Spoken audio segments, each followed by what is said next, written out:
Breaking news. Will Joe Biden make the same mistake as Barack Obama? The red line that Barack Obama drew in the sand dates back more than a decade.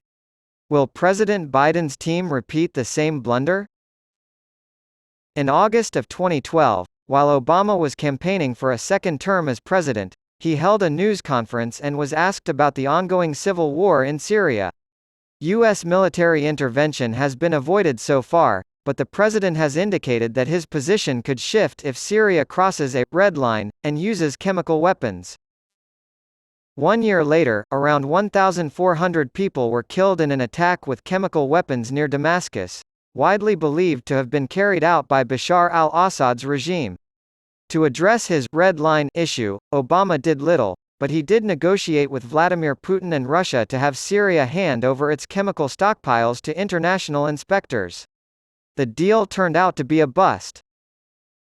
This month, after the horrific Hamas terror attack on Israel, we find ourselves in a new and different situation. Militant groups have threatened to escalate the conflict and have even targeted American forces as Israel prepares for a ground invasion of Gaza. Iran almost certainly contributes to the financing and organization of such aggression. Earlier this week, The Wall Street Journal reported that Iranian-backed groups in the region launched 10 drone and rocket attacks against bases that U.S. troops use in Iraq and 3 on a U.S. base in southeast Syria.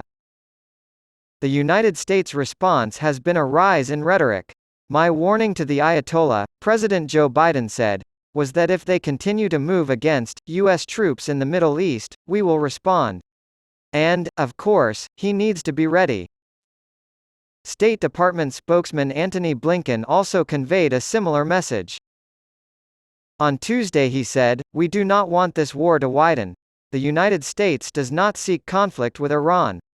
But if U.S. personnel are attacked anywhere by Iran or its proxies, there should be no doubt that the United States will defend its people and its security swiftly and decisively."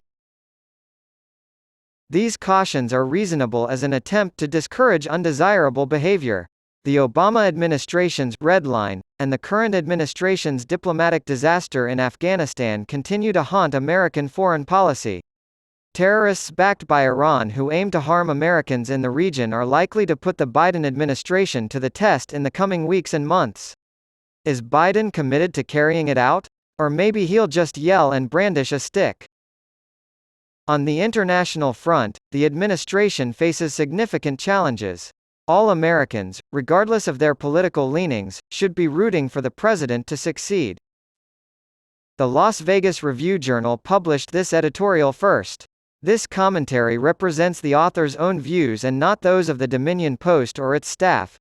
Haddad argues that Hamas's brutal killing of over 1,400 Israelis has destroyed Israel's reputation as a safe haven for Jews.